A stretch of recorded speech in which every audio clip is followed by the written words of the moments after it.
Hi, welcome to Innovative Leadership, Co-Creating Our Future. I'm your host, Maureen Metcalf. I'm the founder and CEO of the Innovative Leadership Institute and a fellow with the International Leadership Association. This podcast is part of a series hosted in conjunction with the International Leadership Association as part of their 2020 Global Leadership Conference, focusing on leading at the edge. At the Innovative Leadership Institute, we help leaders elevate the quality of their leadership and co-create the thriving future they seek. We assist them in navigating the disruptive trends they're facing, developing strategies to elevate themselves and their organizations to continually meet the challenges they face. I'm a regular contributor to Forbes and the lead author on an award-winning book series focusing on innovating how you lead and transforming your organization. Thank you for joining us today. I hope you enjoy the content.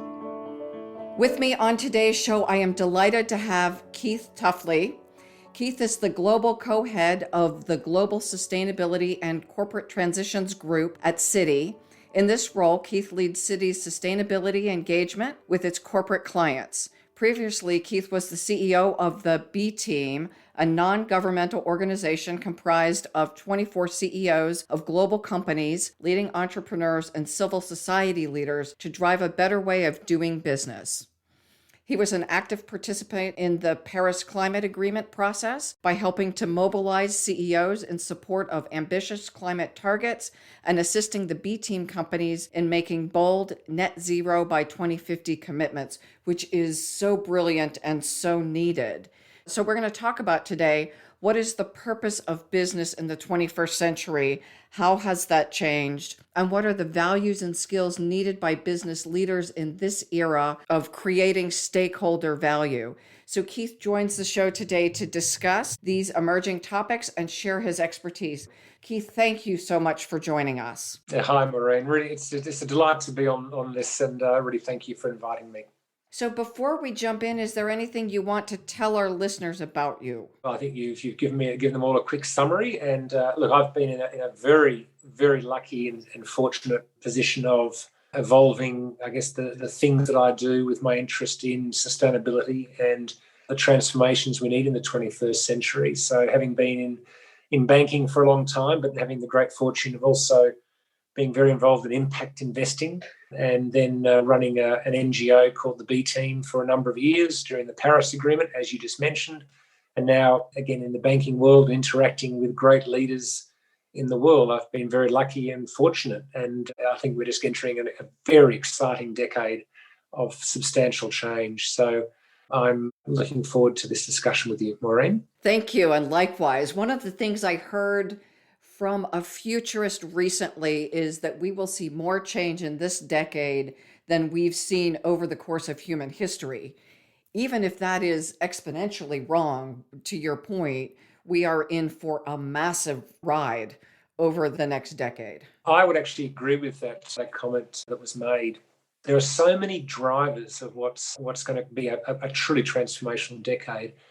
You know, I think we'll be sitting here in 10 years' time, Maureen, looking back 10 years and saying, wow, what we've gone through. Now, of course, it's very unpredictable and it won't be a straight line ride. It's going to be very rocky. It's going to be there's going to be some failures and there's going to be booms and busts, in my view. But I think the direction of travel is so extraordinarily exciting, and for all of us. I think there's multiple dimensions of this. And when you think about the frameworks of the Paris Agreement, which has ultimately a sort of a 2050 scientific basis to it, i.e. we have to try to achieve a 1.5 to well under 2 degrees world. We have the Sustainable Development Goals, which have a 2030 target, and we're trying to create a world which is much more sustainable and fairer and more equitable to everyone. So the drive is really speeding up. I think COVID has substantially accelerated things. But Maureen, I'll be interested in your own view on this. This is my view, but are you the view that we're going to be in for a pretty exciting and transformational decade? Yes, I agree. It's been interesting to watch, at the beginning of things as I reflect back on my early career where email was just a new thing, where the laptop computer was a new thing. And I was working with a computer company. We were doing a proposal and our client was asking for a megabyte of storage or something like that. And we thought, back then it would have been a warehouse full of computer drives. And we thought, no way would they need that. Now I have more than that on my mobile phone. Looking at how technology has accelerated, and that doesn't even speak to the acknowledgement that we are living on a global planet in an environment where we are consuming more than the planet's worth of resources every year. At some point, that equation must be solved, or we no longer get to live the lives we're living.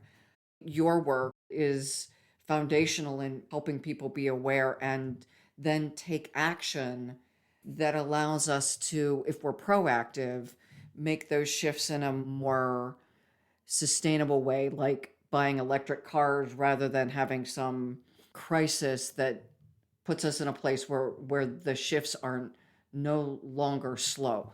Yeah, well, I agree with you. And I think what you're pointing out about sort of the ecological crisis is spot on. I mean, I had the good fortune of being chairman of a wonderful NGO called the Global Footprint Network, founded by a very talented individual by the name of Matisse Wackernagel, based in California. And it measures the ecological footprint of countries, of states, of us as individuals.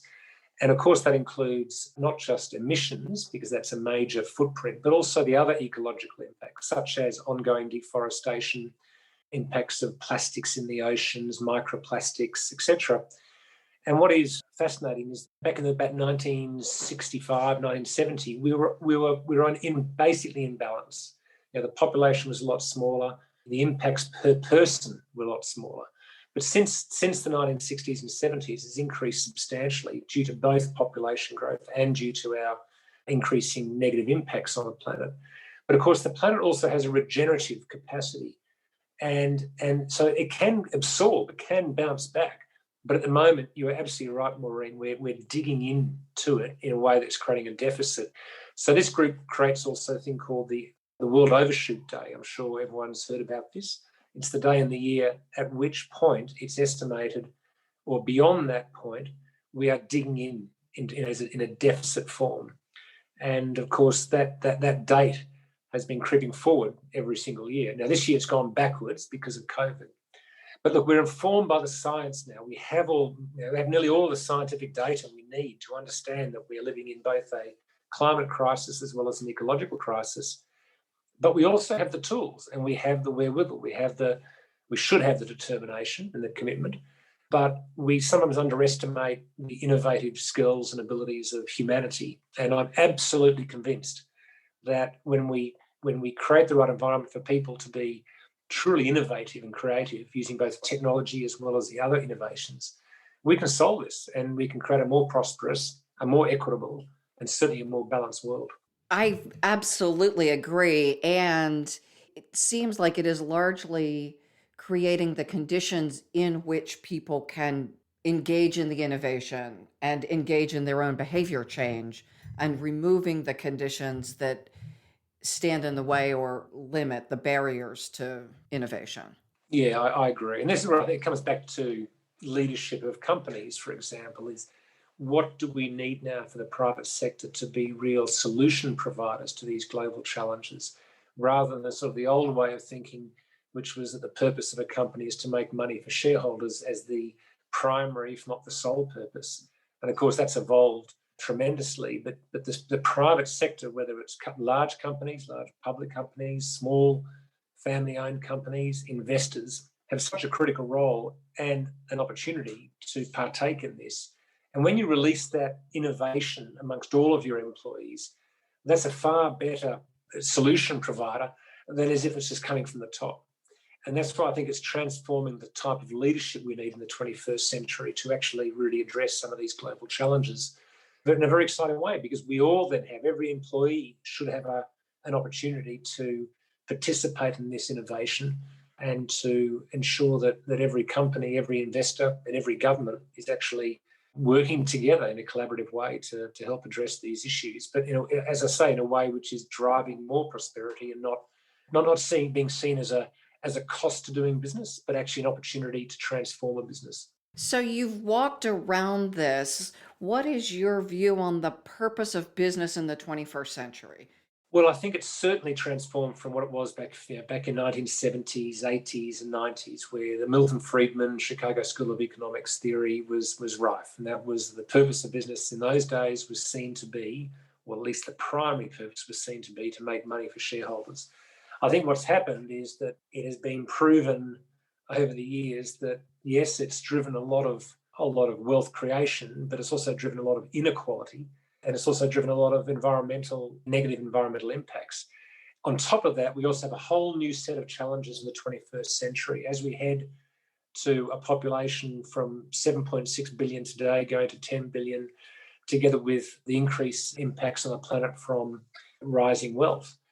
And hence, we have a whole new set of challenges. So I think the role of business has fundamentally transformed. I think it's now become a true stakeholder approach where it's not just, by the way, shareholders, local communities, obviously your employees, customers, suppliers, etc. It's also the planet as a whole. It's actually a broader concept of what can you contribute as a business to help to solve global challenges. Not all of them, obviously, but you pick where you can contribute and in a way which is driving your own performance. So I think the Sustainable Development Goals is a fantastic framework for that. But that's how I would describe it. I wish I could describe that in one sentence, Maureen. Maybe you can help me with that. But that's how I describe it. What do you think? I agree that and I don't have a one sentence thing either, but it certainly is, as a member of a global community, it is to balance the needs of our key stakeholders, of which, and I know some people will hear this and think it's a little airy-fairy, but the idea that the future is also a stakeholder.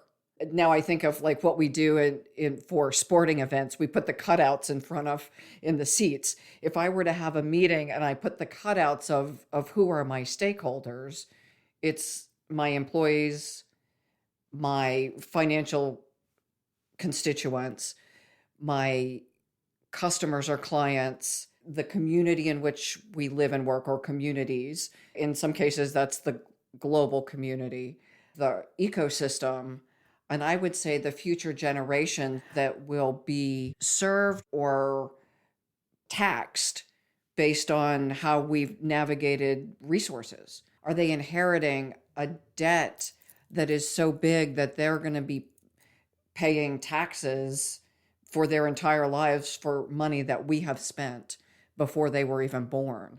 And of course, you're referring to taxes not just in a financial sense of paying off the financial cost, but it's the broader taxes. It's actually what they have to pay because we as a generation, under our watch, because we now know it's not like it's been a sort of an unknown outcome. We the scientists are informing us about the impacts we're having on the planet through emissions, through other ecological impacts, and we've got all that, or as much data as we need to know we have to transform. But you're right; it's the biggest danger, I think, Maureen, is we actually end up tipping the planet over what they call these ecological tipping points. And this is where the work of people like Professor Johan Rockström at the Potsdam Institute for Climate, previously the Stockholm Resilience Centre, and a whole bunch of other scientists have really contributed a lot, which is that we could be putting parts of the planet across a tipping point from which we cannot retreat, at least for hundreds, if not thousands of years. And that's when it gets very, very dangerous. Now, we don't know for sure. We haven't gone through this before, so we don't know. But that's the really scary part. And I think we definitely owe it to our children and future generations that we just can't let that happen. We've got the tools. We just have to ensure that we use them in a way that ensures that we protect our planet, and for the sake of people. I mean, the planet will survive, but ultimately it's people and other animals and the biodiversity of the planet that can be permanently disrupted. So it's a very crucial time in history, in my view. So how are you seeing businesses, NGOs, governments moving from shareholder to stakeholder models? And I realize government is different, but they can reinforce that movement or not. Well, I think what's happened the last 5 years or so with the Paris Agreement is a bit of magic, right? I mean, to bring 195 countries together in a way to agree about what the long-term goal needs to be to ensure that we limit catastrophic change, but also a mechanism by which we can achieve it, a broad mechanism. It really is a brilliant piece of negotiation. And secondly, the Sustainable Development Goals, which lead out to 2030. These are the two frameworks that we have. Now, there should be a third framework. Hopefully this year is negotiated and agreed, but it may not be as strong or as ambitious as the Paris Agreement. And that's an agreement around nature and biodiversity. So COP15 is occurring hopefully in Kunming in China later this year. And so hopefully that will give us another pillar or a framework for us to achieve it. So they're, in my view, the key frameworks. Now, business has increasingly realised that shifting from the shareholder value approach of the 70s, 80s and 90s to much more of the stakeholder approach, and even, as I just said, to even a broader objective. And what you have that same view is it's the planet, it's the future generations, it's the people who will inherit what we leave. And companies are realizing, CEOs are realizing, boards are realizing that it can't be achieved without the private sector taking a leading role, if not the leading role. And governments have a whole bundle of restrictions. It's politics, it's changing, the inability to cut through when you've got a parliamentary system. There are challenges. Whereas for companies, you can be far more mobile. And also, actually, in some senses, more influential. So you think of the big global companies. So I think it's a recognition that there's a responsibility, but there's also a real economic opportunity. It's not about just doing good and doing something responsible. It's actually about recognizing this is a way to create shareholder value as well as stakeholder value. And so I think it's that transformation in thinking. We're now living in the Anthropocene. And that whole concept of the Anthropocene is changing all of our understanding of the new era that we live in, which is that we're no longer in the Goldilocks period of the Holocene. We've now changed things. The human impact is now so profound. And understanding of that is so critical for our future thinking. So it's bringing that thinking into corporate behaviour and now driving that down into tangible ways, company by company. And it's wonderful seeing the amount of innovation that's occurring in companies to put that into actual practice. It's very inspiring. And to your point, large globals have the biggest opportunity to do that. And it seems also the biggest responsibility. Yeah, I agree. And they've got the resources, they've got the people, they've got the geographical presence. I think sometimes it's underestimated what positive impact any company can have beyond their own employees even. When you think about what you can do with customers and clients and your supply chain and the influence that we can use. And that's been a big change in thinking as well, hasn't it, Maureen, that companies can influence beyond what they think they can do. But also I'll be interested in your own views about the role of smaller business as well, because they've got a major role to play. But did you have a view on how smaller businesses, mid-sized businesses can play in this debate as well? I do, and thank you for asking that. One of the things I'm seeing is small businesses can innovate faster. And so the partnering and even the acquisition of small businesses being the flywheel of innovation, and then large companies either negotiating across sector or acquiring. So I think it was J&J I spoke with, one of their innovation leads, and he said that their model was going out to these small businesses, and I think it was J&J, IBM, and then these almost an incubator of small businesses where the small businesses create the IP, they create the new products, and then across the sectors, IBM helps with J&J implement within their companies, but also cross-industry. And I can give an example of what Nike did, and this was an older example where in their manufacturing in China, they discovered they had issues with VOCs. So they worked with someone to create a solution and then went to their competitors and said, we need to collectively implement these changes across the supply chain. So it is good business to not poison the people who are producing your products. And it is often the smaller companies that are able to move just more quickly. Yeah, I agree. I agree. I mean, I know you're familiar with the B Corp movement. And I think that's a great example, isn't it, of mostly smaller businesses. It was sort of designed around, emerging entrepreneurs and smaller businesses. And it's a way in which they can sign up to, if not a philosophy about business and a whole approach to business, and then get certified.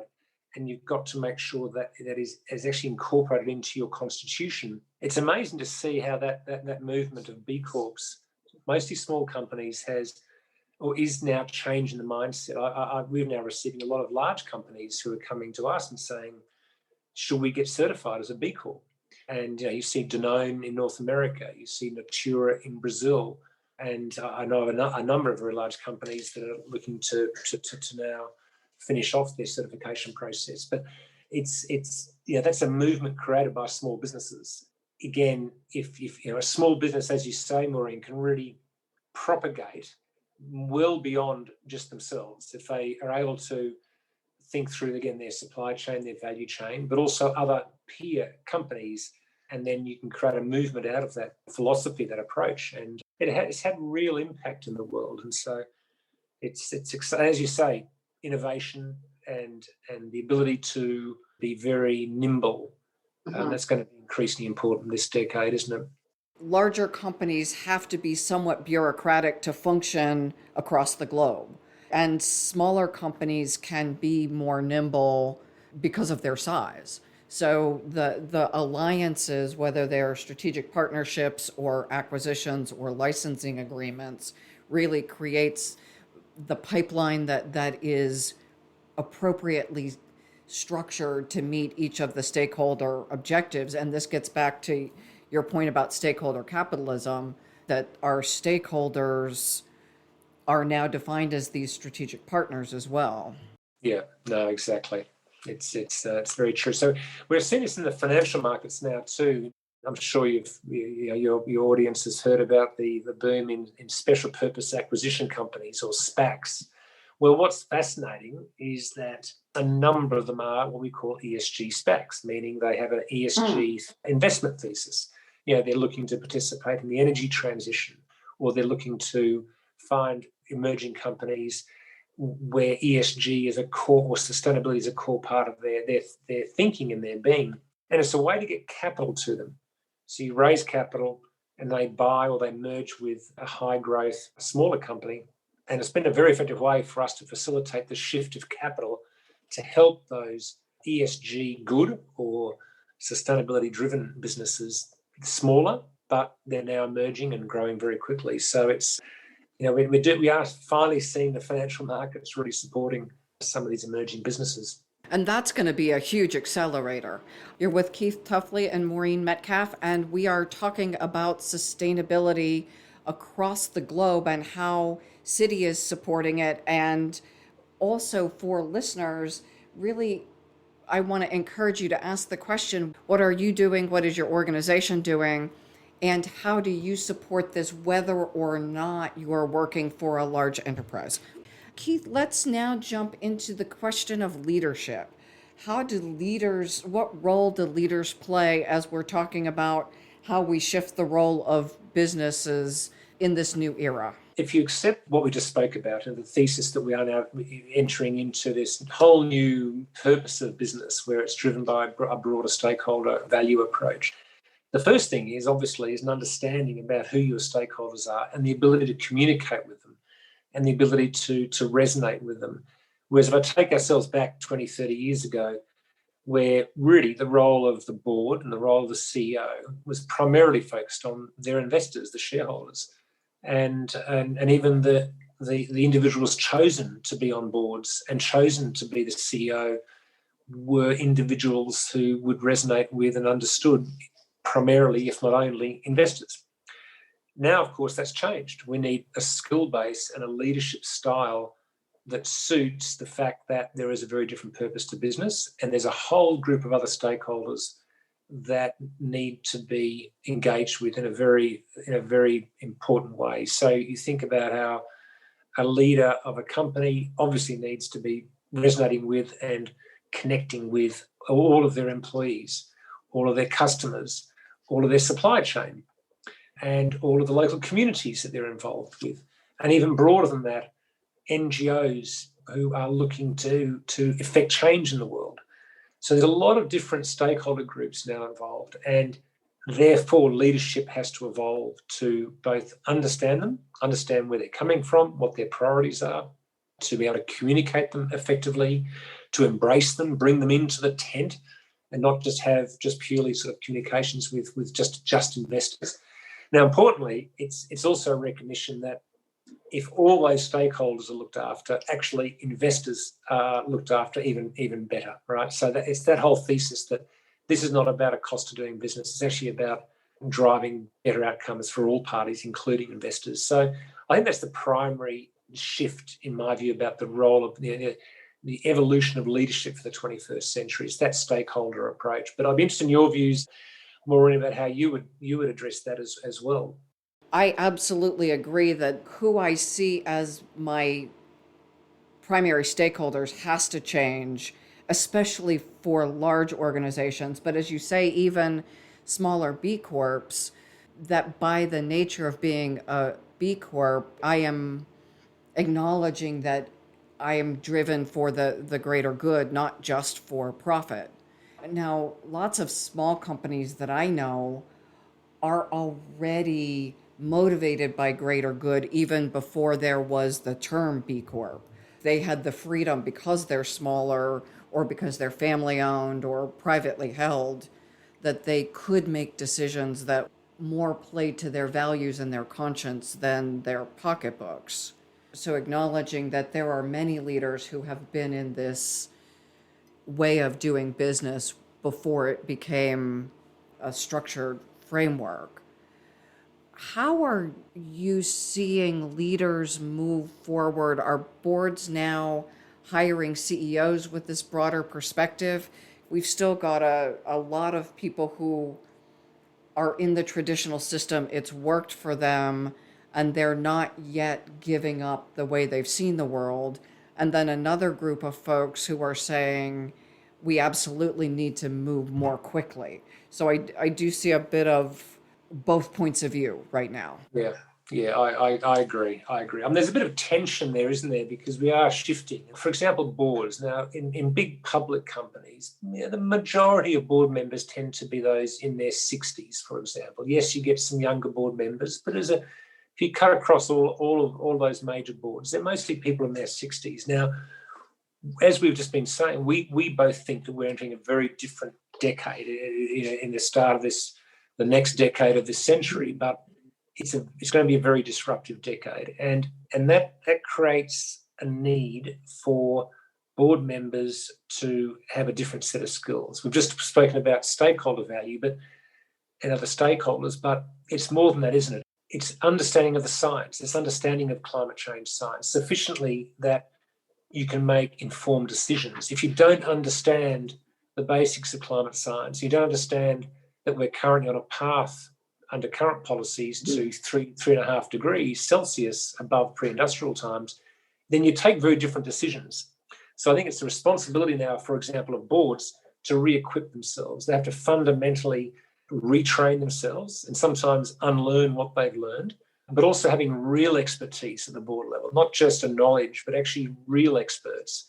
Because if you put that thesis together, stakeholder value, therefore broader stakeholders. Mm-hmm. Secondly, major global changes and challenges in the world that we need to address. Thirdly, that the private sector has a major role to play in addressing that. Then clearly you need to have true expertise at the board level. There's a movement called the climate competent boards where there's not, basically we don't have enough boards who have real competency in climate. And so getting real expertise at the board level on that is going to be increasingly important. But I also think that it's not just that, it's also about diversity of thinking, not just diversity of people, but because if we have to address these big challenges and it's going to be a very disruptive decade, then by definition, we have to have out-of-the-box thinking. And you don't achieve that by the same sort of people in the room. You have very different thoughts coming around. So I think that the need to have real diversity in thinking in the boardroom is going to become increasingly important. Is that something that you agree with, Maureen, or I'm happy to be pushed back on, by the way, but what are your thoughts? Actually, I'm looking at our competency model as you're talking, and I'm going to read a couple of them back to you. Intellectually versatile. So I no longer just know my business or my industry or my functional area, but I need to understand a much broader range of issues like climate science, like understanding the political landscape around the world. Those things that were not required are now required. 360-degree thinking. I need to understand a much broader range of variables as I think about where does my company fit within the industry, within the global ecosystem, and what are my interconnected organizations. I was actually talking to a seminary class the other day, and we just had Elon Musk do the $1.5 billion contribution to Bitcoin or acquisition of Bitcoin, whatever the wording is, and asking, are they now looking at accepting Bitcoin for their weekly donations? Nobody would have brought up a question like that before, and now the intersection across industries shouldn't be ignored. And then one of the others is innately collaborative, welcoming collaboration and a quest for novel solutions that create the highest outcome for all involved, which means I really need to collaborate with people who see the world differently. If I'm looking in the mirror and collaborating with myself, one of us is not useful. So how do we fill a room with people with fundamentally differing points of view with a level of civility that I'm, to your point, willing to unlearn or let go of my point of view in service of elevating the way I think? And we don't teach that. We don't teach it in business school. We don't teach that in leadership training. We're often taught to be the smartest people in the room. And yet we can't have a room of 10 people who think they're all the smartest, Yeah. willing to then innovate and create new solutions. So we as leaders need to bring on things like humility. And the other one is unwavering commitment to right action. And I realize right is a subjective in some cases. And we could also argue that, yeah, taking care of the planet is right. So in my view, we are looking at leadership mindsets as much as behaviors. And the research says, depending on which data you look at, between 1.5% to 4% of business leaders test at the level that they can behave this way. So it is not yet common. No, it's not, is it? No. I mean, I think you raised some other really important points there, Maureen, such as what are the right incentives that leadership, say CEOs, should have going forward. So again, back to the board, because the board sets the incentives for the CEO.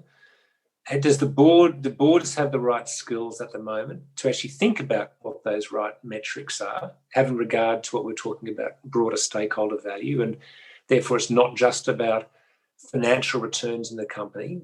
Having environmental and social returns is just as important.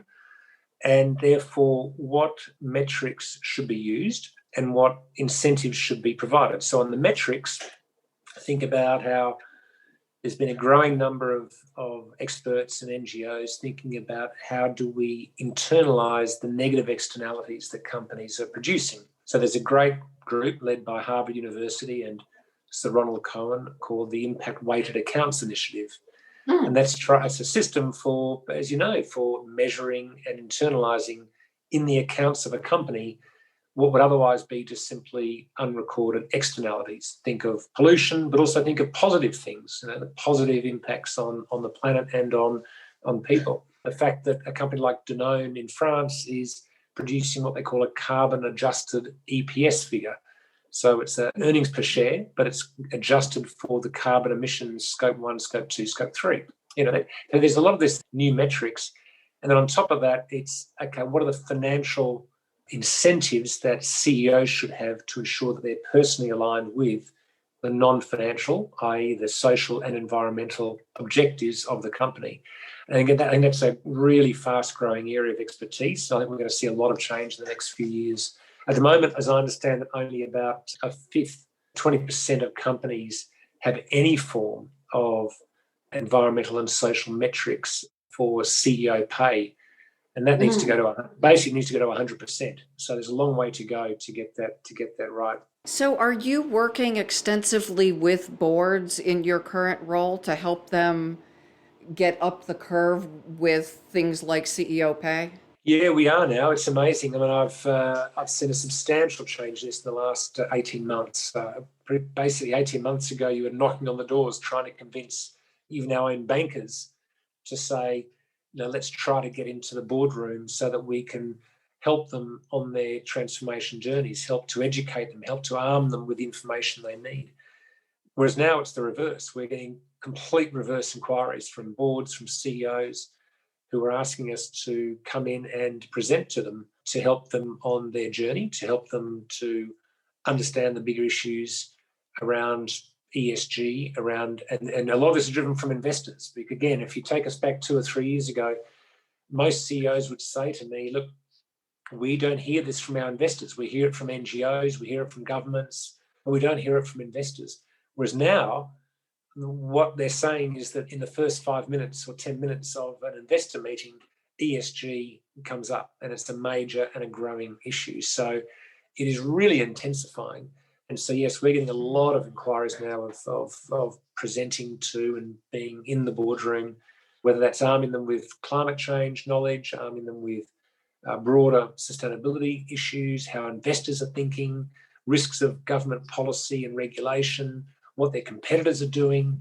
And it's creating this sort of virtuous circle of every bit of influence is creating another bit of influence, which is creating a faster and more acceleration of the whole movement. So it's substantially changed. I'm sure you've seen the same, Maureen. I'm seeing the beginning of it, but again, that tension with interest, but not yet the level of acceptance. It's more of an inquiry awareness. And what I'm curious about is, my sense is we make the change first at the board level, because if your CEO gets too far ahead of the board, it's hard for them to retain their role. So in that way, the pull from investors, the shift in the board, and it would be brilliant if concurrently our CEOs and C-suites were moving along quickly, which does require the training. I would say, again, the mindset shift. I'm not following the recipe card, but I fundamentally believe that these are required. So getting boards there, getting executives there, which is the training, the mindset shift, the systemic pay measures, culture of this is what we collectively value. And my sense is some of our younger employees are already there, and they're moving toward companies that are more socially conscious. So I'm not sure there's as much work to do with the millennials and younger, but that middle band. Yeah, I think, on that theme, we're also seeing a need or many questions about what we call the emerging ecosystem of sustainability or ESG. And what does that mean? It means all these ESG rating agencies. So similar to credit rating agencies, the ESG rating agencies, who, as you know, they run through a whole bunch of scoring systems to better measure the sustainability performance of companies. I'm also finding that boards are asking about the new language that they have to learn. All these new acronyms of TCFD and SBTI and SASB, and new concepts like planetary boundaries and sustainable development goals, and what is 1.5 degrees? What does net zero 2050 mean? Why is it net zero 2050? So there's a whole new set of words, of concepts, of acronyms, and an ecosystem for them to learn. And so we're being asked to help that information as well, which is great. I mean, it's amazing seeing how they're shifting very quickly. So when you say asked to help them, what do you do concretely that helps leaders move along that curve?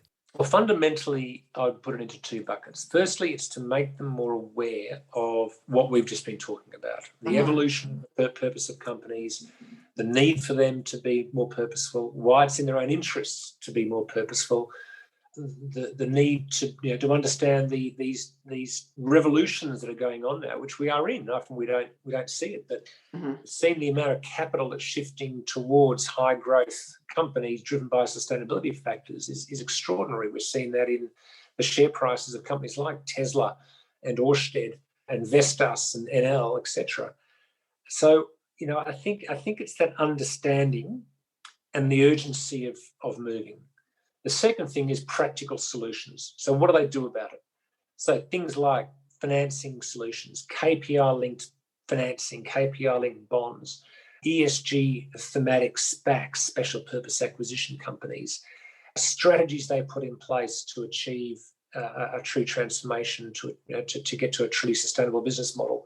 But practical, tangible solutions they can take back the next morning to the office and put in place. They're the fundamental, the tools for them to get going. And that's what we as a bank provide: shifting capital, our own lending, capital markets access, etc. They're the fundamental things that we provide to our clients to help make them become more sustainable, and in that way also more profitable. So we have a couple minutes left. I assume that many of our listeners are saying, I want to learn a lot more. So how, Keith, would someone learn either about what you're doing at Citi or about, as you said, just the new vocabulary? Look, there's a lot of reading material out there. In fact, you can get lost in it. I'd be happy to provide a couple of pointers. So here's a couple here. There's a wonderful book by Christiana Figueres, the former head of the UNFCCC, and Tom Karnak. And it's a brilliant book around the transformation that we're going through. So look up Christiana Figueres and Tom Karnak. And I must admit, I've forgotten the name of the book for a moment. But there's some other great reading material. I mentioned Professor Johan Rockström before, more scientific-based around planetary boundaries, etc.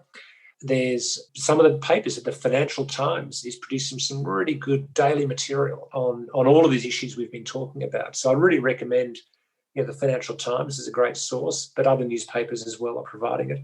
As far as Citi is concerned, we're out there. We are seeing clients, both large clients but also small companies.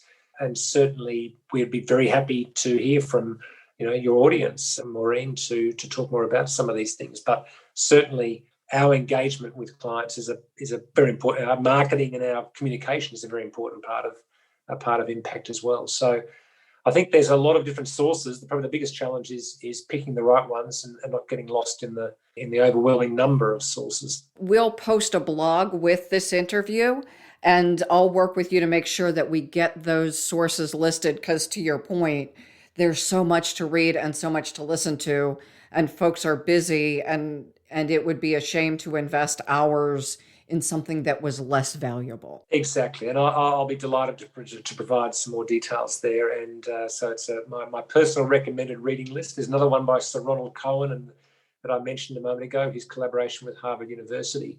By the way, there's also a really great podcast that, again, Christiana Figueres and Tom Karnak host, which is a weekly podcast interviewing leaders, business leaders, activists, etc.